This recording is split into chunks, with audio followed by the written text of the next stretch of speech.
결국은 야곱에게 축복한 이삭. 오늘 제목인데 제목이 왜 저렇게 잡았을까 약간 이렇게 의아한 생각이 혹시 들 수 있겠는데 이렇게 잡은 이유가 있습니다. 사람이 마음으로 자기의 길을 계획할지라도 그의 걸음을 인도하시는 이는 여호와이시니라. 이 멋진 말은 지혜의 왕, 역사상 가장 지혜로운 왕 솔로몬이 이 말을 했습니다.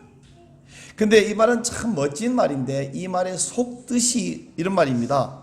내가 멋진 포부를 가지고 충실히 계획을 세우고 최대한 노력을 해봤지만 결국은 내 뜻대로 되는 것은 없고 하나님 계획대로 되더라, 이런 말이에요. 근데 이 말도 얼핏 들으면 참 멋진 신앙 고백 같지만 인생을 어느 정도 사신 분은 그 말이 멋진 말이 아니라 정말 처절한 인생의 고백이다 하는 사실을 고백할 것입니다. 내 마음대로 내 뜻대로 한번 살아보려고 길을 쓰고 노력하다가 말이죠, 그러다 보면 때로는 하나님의 뜻이 뻔히 보이는데 그걸 완전 위배하진 않아요. 우리는 신앙인이들. 그러나 이렇게 비틀어요. 그런 걸 보고 구실을 붙이기를 편법 혹은 애교 혹은 생활의 지혜 이러면서 비틀어요. 휘어요. 그리고는 가다가 막 가봤는데 그래 보니까 안 돼. 실패하고 깨지고 결국 항복하고 순종하기로 한 다음에야 이런 고백을 하게 되는 것입니다.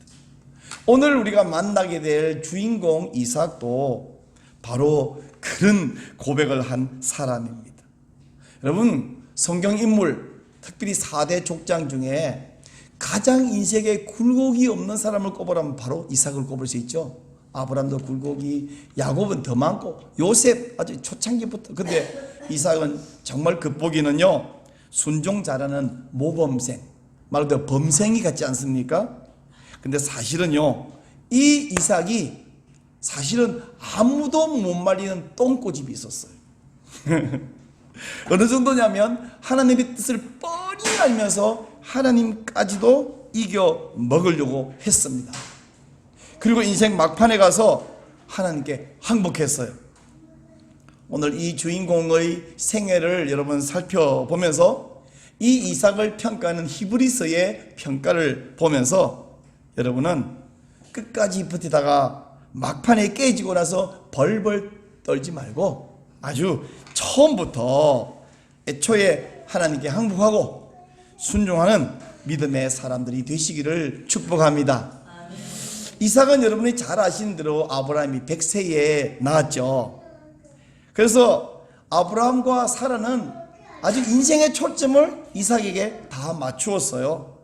이삭은 아마도 제 생각에 어린 시절에 귀에 못 박히도록 이런 말을 들었을 거예요. 이삭아, 너는 하나님의 특별한 계획을 받고 태어난 특별한 존재란다. 아마 귀에 못 박히게 들었을 거예요. 근데 사람이요 온 가족의 사랑을 다 받고 자라면 심리적으로 굉장히 안정이 될 뿐 아니라 다른 사람을 믿어요. 특별히 아버지가 자기를 막 목숨 바쳐 사랑하기 때문에 아버지 말은 다 믿어요. 제가 영광이를 어릴 때 맨날 예쁘다다가 어느 날 좀 말을 안 듣는 거예요. 안 되겠다, 이놈 처음으로 한번 때려야 되겠다. 그래서 요만한 막대기를 들고 야 손 내. 그러니까 얘 어린 놈이 손을 왜 내는지를 손 내본 적이 없으니까 맞아본 적이 손을 내게 손을 이렇게 내는 거야. 그래서 한 대를 딱 때렸거든요. 손 내려서 손 냈더니 갑자기 아프게 하거든. 그래서 내가 두 대 때리려고 계획해가지고 또 손 내. 그랬더니 안 낸대. 그래서 그랬더니 억지로 가서 두 대 맞았어. 그러니까 처음 맞아보니까 손 내는 게 뭔지를 모르고 손 내! 내는 거예요. 제가 이 말을 왜 하냐면 이삭이 청년이 됐는데 아버지가 번제를 드린다고 해서 따라갔어요. 장작을 짊어지어서 짊어졌어요. 그리고 산에 올라갔어 하는 말이 하나님이 양이 아니라 이삭 너를 번제로 바치라고 하셨다. 그리고 이삭을 묶어가지고 잡으려고 그런 거예요. 얘가 이게 뭔지 모르고 그러시라고 순종을 했습니다. 반항도 안 하고. 이랬던 이삭이 나이 37살 되었을 때에 사랑하는 어머니 리브가가 세상을 떠나 천국으로 갔습니다. 슬프고 외로워하는 이삭을 위해서 아브라함은 이삭이 40이 되었을 때에 저 밧단 아람에서 아름다운 처녀 하나를 데려다가 이삭과 결혼하게 했어요. 근데 이삭과 결혼한 리브가는 어찌된 영문인지 1년 가고 3년 가고 5년 가고 10년 가도 아기가 안 생기는 거예요. 아니 옛날에 어머니 사라도 그랬다더니 부인 리브가는 또 왜 이러는 거예요? 이삭이 간절히 기도했더니 40살에 결혼했다 그랬잖아요. 60살이 되었을 때에 리브가가 드디어 임신을 했습니다. 여러분이 무엇이든지 간절히 원하는 것을 가지고 여러분이 원하는 시기에 원하는 방법대로 응답되기를 기도하는데 하나님이 기도를 잘 안 하시고 계속 지연하신다. 낙심하지 마시기 바랍니다. 왜냐하면 따라해 보실래요? 하나님께서는요, 다 가장 좋은 때에 가장 좋은 방법으로 가장 좋은 것을 주시려고 그렇게 연기하고 계시기 때문에 기도가 빨리 응답 안 된다. 결코 낙심 안 하셔도 됩니다. 멈추지 말고 계속 기도하시기 바랍니다. 근데 이렇게 리브가가 임신해서 좋은데 문제가 생겼어요. 쌍둥이가 났는데 이 쌍둥이가 배 안에서부터 서로 싸우는 거예요. 나는 상상이 좀 안 돼요. 왜냐하면 제가 첫째 임신을 못 해봤거든 제가. 그리고 쌍둥이 배 안에서 어떻게 싸우는지 모르겠지만 하여튼 쌍둥이 배 안에서. 그래서 이번에는 리브가가 하나님께 기도했더니 하나님께서 리브가에게 희한한 말씀을 하십니다. 지금 리브가 배 안에 두 민족이 있다는 거예요. 두 국민이 있다는 거. 그러면서 장차 큰 자가 어린 자를 섬기리라 이렇게 말씀하셨어요. 드디어 출산일이 되었고 아기가 태어나는데 먼저 난 에서가 태어나니까 둘째 야곱이 그 형의 발꿈치를 꼭 잡고 따라 나왔어요. 그것도 또 희한한 일이잖아요. 얼마나 지가 형이 되고 싶었으면, 얼마나 형을 이기고 싶었으면 막 발꿈치 잡고 따라 나왔습니다. 에서와 야곱은 태어날 때 모습도 달랐지만 자라면서 하는 행동이 매우 달랐습니다. 근데 에서는, 맏아들 에서는 외모도 남성스럽고 행동 반경도 남성스럽고, 그래서 이삭의 마음에, 아버지 마음에 이 큰아들이 딱 마음에 들었어요. 자, 이 녀석이야말로 한 가문을 이끌을 족장으로 딱 맞는 어울리는 아들이다. 근데 이 이삭의 마음에 걸리는 것은 다 좋은데, 인간적으로 좋은데 이 에서란 놈은 아브라함부터 이삭으로 이어져서 그 아들 대로 이어질 하나님의 축복의 약속에는 별 관심을 보이지 않는다는 거예요. 가만 보니까 이 에서란 놈은 믿을 거라고는 내 칼 솜씨와 내 활 솜씨밖에 없다, 그런 생각을 하는 것 같습니다. 한 번은 에서가 사냥을 다녀왔는데 몹시 여러분 들판에 막 뛰어다니고 왔으면 얼마나 배고프겠어요? 배고팠는데 마침 그때 야곱이 팥으로 붉은 죽을 쓰고 있었습니다. 그래서 그 붉은 것을 빨리 좀 달라 그랬더니 야곱이 이때다, 상황적으로 딱 됐다. 그래서 죽긴 죽였는데 조건이 있어. 형의 장자의 권리를 나고 이 죽하고 바꾸자는 거야. 평소에 장자의 권리 그까짓 것 이렇게 중요하게 여기지 않던 에서니까, 그리고 또 생각할 때 여러분 장자의 권리라는 것이 죽한 거 주고 바꾼다 이렇게 한다고 바꿔지는 것도 아니잖아요. 그래서 아마 우습게 여겼고 야곱의 말을 우습게 여겼고, 그거 가지라고, 그리고 빨리 음식이나 좀 달라고. 그래서 야곱은 떡도 주고 죽도 줬습니다. 에서는 기분 좋게 먹고 갔습니다. 바로 그 사건으로 그날부터 에서에게 별명이 하나 생겼는데 바로 빨갱이라는 별명이에요. 제가 빨갱이라는 단어를 쓰는 건 여러분이 이렇게 정신을 뭐 있다가 정신을 번쩍 차리라고 일부러 단어를 자극적인 단어를 쓴 거고, 원래는 에돔이라는 별명이 생겼는데 이게 에돔이란 말은 아둠, 붉다, 붉은 그런 단어에서 에돔이라는 말이 생겨나서 제가 약간 농담적으로 빨갱이 이런 표현을 썼어요. 하여간 에돔이라는 별명이 생겼고, 나중에 에서의 후예가 생기고 나라 이름도 에돔 나라가 되었습니다. 그 후에 어느 날 또 에서는요, 부모님과 은은도 없이 허락도 없이 제멋대로 헷 족속, 일명 히타이트 족속의 딸과 딸에게 장가를 갔어요. 이번에 이것만은 이삭도 두둔하기 어렵게 되었습니다. 이 일은 이삭과 리브가의 심정에 굉장히 근심거리가 되었습니다. 자, 세월이 많이 흘렀습니다. 이삭이 늙어서 눈이 어두워졌었고요. 아무래도 오래 못 살 것 같았습니다. 그래서 아직 정신이 맑을 때에 장자에게 주는 하나님의 축복을 전해줘야 되겠다. 그래서 이삭이 에서를 불렀습니다.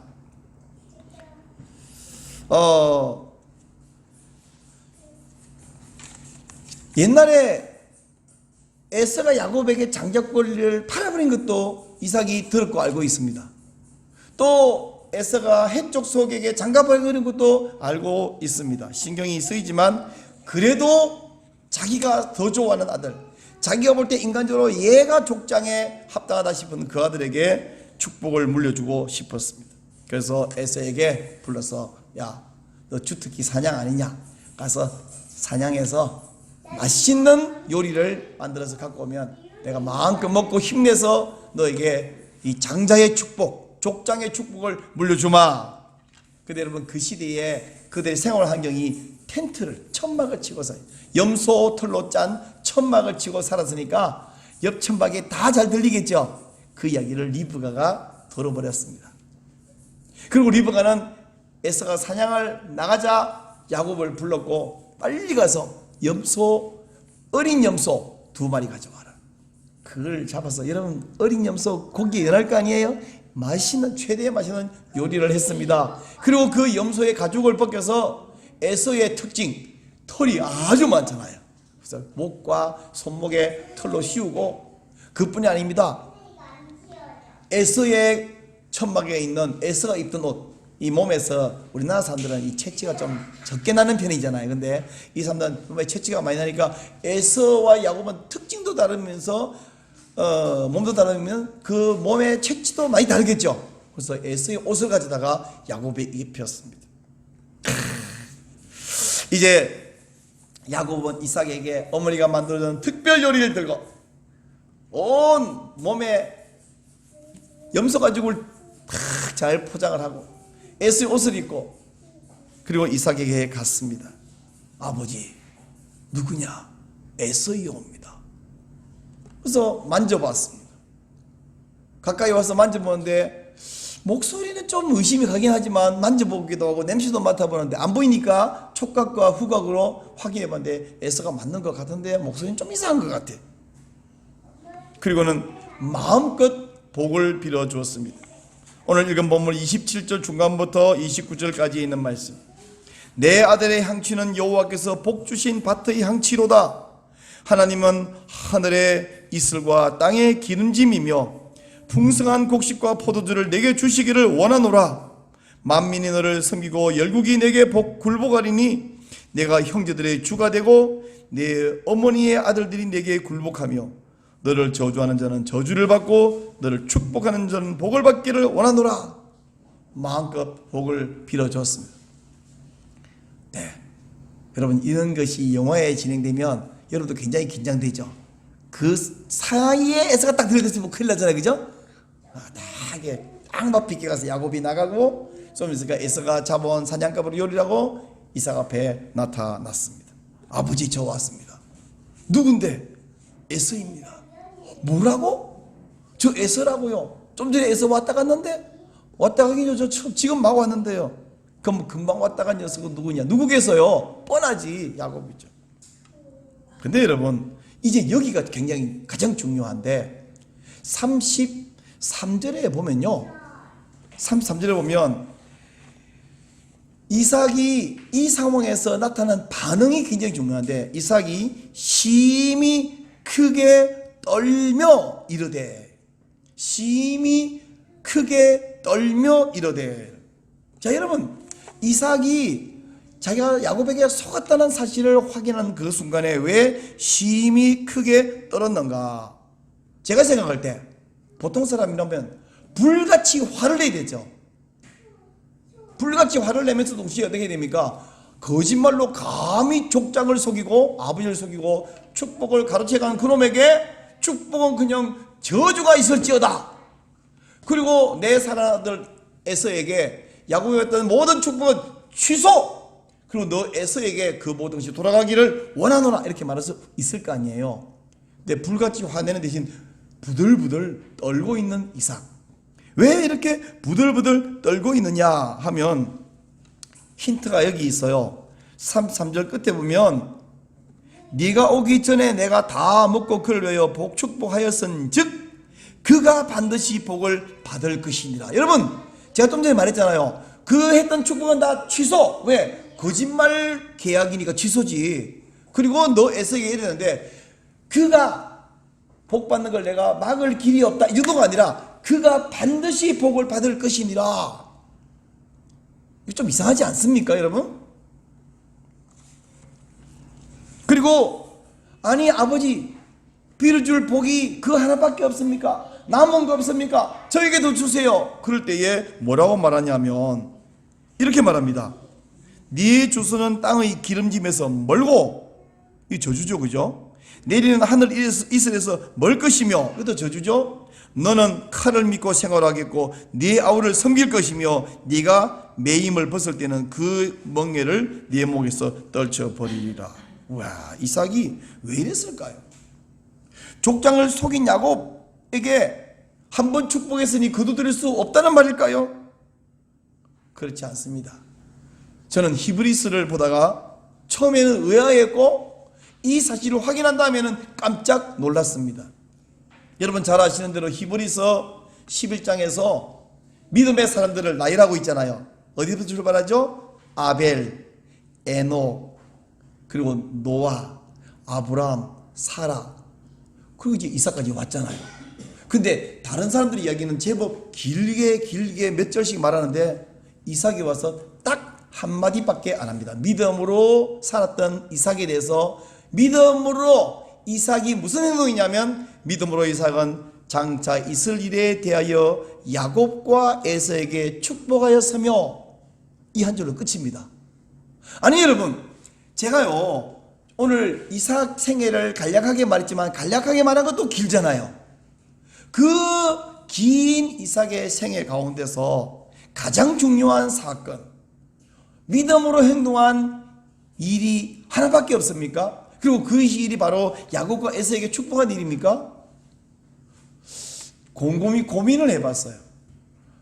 정말 에서는 아닙니다. 이삭은 자기가 지금 야곱에게 속고 있다는 사실을 알면서도 믿음으로 야곱에게 에서인 그 착각하는 척하면서 마음껏 축복을 해줬을까요? 그런 것 같으면 여기서 벌벌 떨 일이 없잖아요. 그랬으면 싹 속으로 웃으면서 그랬니? 난 아까 온 녀석이 에서가 맞은 줄 알았다 야 이러면서 할 수 있지 않겠어요? 이렇게 힘이 크게 떨 필요 없잖아요. 부들부들. 그러면 왜 히브리서 기자는 이삭의 전체 생애 가운데서 믿음으로 하는 행동을 하나 딱 집었는데 그게 야곱과 에서에게 축복한 이것이 믿음으로 하는 행동이라 말하고 있느냐 하면, 여러분 이삭의 생애에서요 정말 큰 에피소드가 많아요. 그죠? 많은데 지금 이삭이 믿음으로 야곱과 에서에게 축복했다고요? 자, 이제 생각해 봅시다. 이삭이 60세 때에 리브가가 임신했고 쌍둥이가 생겼고, 그때 하나님이 리브가에게 큰 자가 어린 자를 섬기리라 말한 것을 리브가가 혼자 고의간직했을까요? 남편 이삭에게 말했을까요? 말했겠죠. 여러분도 말 안 합니까? 하죠. 하나님께 어마어마한 이야기를 들었다, 이런 희한한 얘기 들었다 말했죠. 들었습니다. 알고 있습니다. 근데 태어나고 아기를 보니까, 자라는 걸 보니까 아무리 봐도 에서가 더 나을 것 같아요. 에서가 더 족장 후계자로 더 적합할 것 같아요.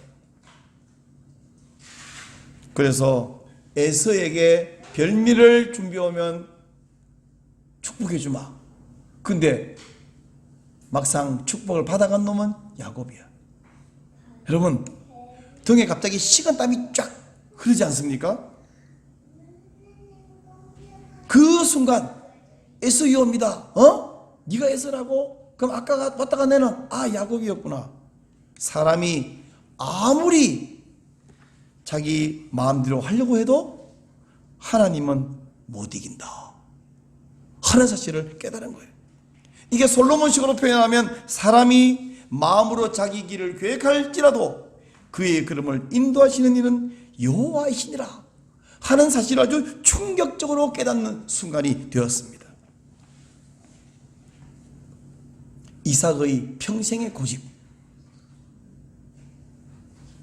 아무리 하나님이 큰 자가 어린 자를 섬기라 해도 나는 큰 자를 복주고 큰 자에게 후계자 자리를 넘겨주겠다고 고집을 부렸는데 하나님이 그것을 여지없이 깨버렸습니다. 그래서 부들부들 떨고 있는 거예요. 이삭에게 대해서 우리가 할 얘기가 많잖아요. 세상에 청년인 이삭이 나이든 할아버지 된 아버지를 밀쳐버리지 않고 자기를 죽여서 번제로 바치겠다 해도 그냥 순종했던 엄청난 에피소드가 있고, 이삭이 그날 목자들에게 생명 같은 우물을 3번씩이나 이유 없이 뺏길 때 싸우지 않고 그냥 양보했던 전력이 있는 이삭이에요. 근데 그런 이야기는 안 하고 히브리서 기자는 믿음으로 이삭은 야곱과 에서에게 축복했다 이 이야기만 딱 집어서 말하고요. 왜냐하면 이삭의 생애에서 이게 제일 중요하다, 이게 히브리서의 관점입니다. 이삭이 야곱에게 부어줬던 축복 취소해버리지 않고 그대로 유지하면서 그가 반드시 복을 받을 것이니라 이렇게 말할 때 이것은요 어쩔 수 없다가 아닙니다. 그 순간 깨닫고 평생의 고집은 깨고 하나님께 내가 항복하겠습니다. 하나님 뜻대로 하시옵소서. 내 뜻대로는 되지도 않고 해서도 안 된다는 사실을 그게 처절하게 고백하고 있는 것이 그가 반드시 복을 받을 것입니다 이 말씀이에요. 그리고 사랑하는 여러분에게도 이 깨달음, 이 발견, 이 믿음의 행동을 요구하고 계십니다. 자, 그렇다면 이삭의 이 충격적 깨달음, 그리고 히브리서가 지적하면서 이삭의 생애에서 가장 중요한 것, 믿음의 행동은 이거다라고 말하는 이 사실 앞에서 우리는 이제 반드시 챙겨야 할 믿음의 내용이 무엇일까? 제가 좀 나눠서 이야기하기로, 첫째, 우리의 모든 계획과 추진은 반드시 하나님의 뜻 안에 있습니다. 성도들은요, 저도 그렇습니다. 종종 하나님 뜻을 몰라서가 아니라 모르는 것에 대해서는 그래도 좀 우리가 봐줄 여지가 인간적으로도 있고 하나님께도 있어요. 근데 아는데, 뻔히 아는데 끝까지 거기를 가. 안 된다고 하면서 가. 언제까지 가는지 아세요? 깨질 때까지 가요. 저도 경험이 있습니다. 영적으로 손해요. 하나님이 안 기뻐하셔. 뜻하지도 않아. 근데도 조금만 더 가려고 합니다. 왜? 그게 폼이 나거든. 그게 육신적으로 좀 유익이 되거든. 그리고 지금까지 내가 쏟아부은 투자가 아깝거든. 이만큼 왔는데 내가 어떻게 안 갔던 것 뿐입니다. 근데 그러면 결말은 어떻게 되냐? 반드시 손해보고 깨닫고 돌아옵니다. 사랑하는 여러분, 아무리 고집이 센 사람도 하나님의 고집은 못 이깁니다. 따라 하실래요? 하나님의 고집은 못 이깁니다. 하나님의 고집은 못 이깁니다. 옆에 있는 사람에게 얼굴 쳐다보고 하나님 고집은 못 이겨요. 하나님의 고집은 못 이깁니다. 못 이깁니다. 그래서 야고보 사도는 야고보 4장 13절부터 17절 좀 긴데 읽어드릴게요. 들어라, 너희 중에 말하기를 오늘이나 내일이나 우리가 어떤 도시에 가서 거기서 1년을 머물며 장사하여 이익을 보리라 하는 자들아, 내일 일을 너희가 알지 못하는도다. 너희 생명이 무엇이냐? 너희는 잠깐 보이다가 없어지는 안개니라. 너희가 도리어 말하기를 주의 뜻이면 우리가 살기도 하고 이것이나 저것을 하리라 할 것이거늘 이제도 너희가 허탄한 자랑을 하니 그러한 자랑은 다 악한 것이라. 그러므로 사람이 선을 행할 줄 알고도 행하지 아니하면 죄니라. 사람이 선을 행할 줄 알고도 뭐냐면 이게 선인 줄 뻔히 알고도 안 하고 이 길을 가니 그게 죄다. 우리의 모든 계획, 모든 진행은 하나님의 손 안에 있습니다. 두 번째, 우리가 어긋난 길로 가지 않고 적극적으로 하나님 편에 서면 우리가 바로 하나님의 기쁨이 됩니다. 이삭이 여러분 가정에서 처음부터 야곱에게 불러가지고 축복해 줬다면 어찌 됐을까요? 틀림없이 그 가정은 평안했을 것입니다. 그러면 뭐 리브가와 야곱이 짜고 이삭 속일 필요도 없고, 야곱이 거짓말할 필요도 없고, 에서가 분해가지고 야곱 죽이겠다고 난리칠 필요도 없고, 야곱 외삼촌 집에 도망갈 필요도 없고, 그죠? 얼마나 평안했겠습니까? 여러분 처음부터 하나님의 뜻을 분별하고 그 뜻을 쫓아서 살면 모든 것이 형통하고 모두가 행복합니다. 여러분 제일 원하는 거 이거잖아요. 모든 것이 형통하고 모두가 행복하고, 그거 원하시죠? 근데 다른 데서는 고집을 안 부렸어. 이삭이 진짜 모범생이야. 근데 딱 한 가지, 결정적으로 한 가지 고집을 부렸어요. 이것처럼요, 착한데 순종적이데 믿음 좋은데 그런 성도들이 다 괜찮은데 어느 한 개는 이건 못 내려놔요. 하나님, 이것만 내 맘대로 좀 할게요. 하나님이 그렇구나, 너 다 그때인데 그거 한 개, 그래 한 개는 봐줄게. 그러실까요? 안 그러실까요? 바로 그게 문제란다. 그거 내려놔. 여러분, 여러분의 애써가 무엇입니까? 여러분의 애써가 누구입니까? 하나님이 내가 다 하고요, 이것만 좀 봐주세요. 이건 내 맘대로 좀 할게요. 이건 진짜 못 내려놓아요. 그건 뭐예요? 여러분의 애써가 뭐예요? 하나님은 다른 거 관심 없고요, 그것만 관심 있어요. 자존심 싸움을 해보시겠습니까? 하나님의 고집은 못 이깁니다. 근데 그거 내려놓으면 어떻게 되냐고요? 망할 것 같죠? 다 함께 행복해집니다. 세 번째, 하나님께서는 우리를 통해서 교회를 세워 나가십니다. 하나님이요, 에서 야곱이 태어나서 자란 거 보니까 언놈이 잘났나? 아, 야곱이 잘났네. 내 야곱 선택하기. 아니었습니다. 배 안에 있을 때, 아니 잉태되기도 전에 하나님은 야곱을 통해서 12지파, 이스라엘 12지파를 만들고 세워나갈 것을 처음부터 계획하셨어요. 야곱이 인간적으로 보니까 이건 뭐 족장으로서 남성스럽지도 않고 리더십도 없는 것 같고, 이건 좀 이삭이 볼 때는 아니다. 그러나 그 못나 보이는, 여러분 생각해보세요. 이삭이요, 믿음이 없는 사람이 아니잖아요. 믿음 좋은 사람이에요. 오죽하면 하나님께 다 양보고 자기를 죽여서 번제로 바치겠다 할 때 순종하던 그 이삭이 야곱 대신에 이삭을 선택하겠어요? 야곱이 그만큼 이삭 보기에 자기 미달이야. 이제 여러분 이삭의 관점 말고 내가 바로 야곱이라고 생각해 보세요. 내가요, 목사의 자격이 없고요, 권사의 자격이 없고요, 사모의 자격이 없고요, 집사의 자격이 없고요, 성도의 자격이 없고요. 그렇다 할지라도 하나님께서는 야, 네 자격 없는 줄 내가 알아. 그러는데 내가 너를 선택해서 목사로 쓰고, 내가 너를 권사로 쓰고, 내가 너를 집사로 쓰고, 내가 너를 사모로 쓸 거야. 내가 정했어. 하나님 그 집에 이것도 못 말립니다. 내가 너를 쓰겠다는데, 내가 너를 복 주겠다는데 이것도 못 말려요. 제가 보니까 우리 교회에 뭐 고관 대작도 없고, 어느 교회 가니까 막 국회의원도 계시고 사성 장군도 있고 어디 가니까 시장도 있고, 근데 우리 교회는 고관 대작도 없죠. 갑부도 없죠. 여러분 갑부 계세요? 혹은 석학도 없어요. 뭐 박사학위 2개, 3개 가지 없어요. 그러나 우리 같은 사람을 세워, 우리 같은 사람을 불러 하나님의 교회를 만들어 가십니다. 그럼 우리가 잘나지는 않아도 착해서일까요? 아니요. 하나님은 잘났거나 착해서가 아니라 하나님이 그렇게 원하시고 작정하시고 하나님이 교회를 세워나가는데, 우리 하나님 마음은 언제나 우리 마음에, 우리 교회에 하나님 마음이 있습니다. 마지막으로 한 가지만 더 말씀드리죠. 우리가 믿음으로 축복할 때 하나님은 그 축복의 소리를 듣고 복을 주십니다. 이삭이 믿음으로 축복할 때에 복을 주셨던 것처럼 우리가 구약시대의 족장은 아니지만 여러분 한 사람 한 사람 뭐냐? 베드로가 말한 대로 왕같은 제사장이에요.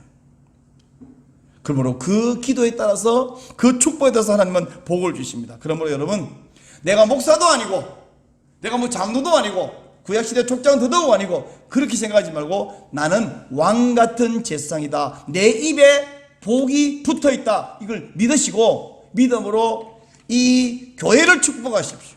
이 나라를 축복하십시오. 여러분의 가정과 특별히 여러분의 자녀를 축복하세요. 뿐만 아니고요, 눈에 보이는 자녀만이 아닌 자녀의 자녀, 그 자녀의 자녀까지 대대로 축복하시기를 바랍니다. 오늘 여러분 설교 시간을 보지 마시고 주보를 열면 제가 칼럼을 하나 써놨어요. 반드시 읽어보셔야 됩니다. 반드시 읽어보시면 알겠지만 유명한 성경인물, 훌륭한 대한민국 교회 목사님, 그 목사님이 전혀 훌륭하기는커녕 믿음을 뒤엎어버리는 사람들의 이야기를 제가 써놨거든요. 제가 상상만 하면 소름이 끼치는 게 뭐냐면, 이렇게 착하고 믿음 생활 잘하고 교회를 충실하고 하나님 교시하던 내 아들들, 근데 이 아들의 아들들이 신앙생활 잘한다는 보장이 없다는 사실이에요. 그 아들의 아들들은 더더욱 보장이 없는데 오로지 한 가지, 은혜밖에 없습니다. 아니, 지금 믿음 생활 잘하는 내 아들들이 내가 천국 간 이후에 어떻게까지 보장이 없는데, 지금 내가 잔소리를 더한다고 되는 것이 아니라 은혜가 필요합니다. 그러므로 내 아들들에게, 야, 내가 죽고 나도 신앙생활 잘해라, 이렇게 다짐을 하는 것이 아니라 하나님이 은혜를 끝까지 베풀어 주옵소서라고 제가 기도하는 거예요. 여러분도 마찬가지입니다. 그런 의미에서 보이는 안 보이는 자녀, 태어나지 않은 자녀까지 축복하며 기도하시기를 바랍니다. 지금 오늘 교회에 나와 있는 우리 옆자리의 성도들을 축복하고, 안 보이는 가족, 안 태어난 후손까지 축복하기를 원합니다. 오늘 제가 축복성을 가지고 왔습니다. 때로는 너희 앞에 어려움과 아픔 있지만 담대하게 주를 바라보는 너의 영혼 우리 볼 때 얼마나 아름다운지, 너의 영혼 통해 큰 영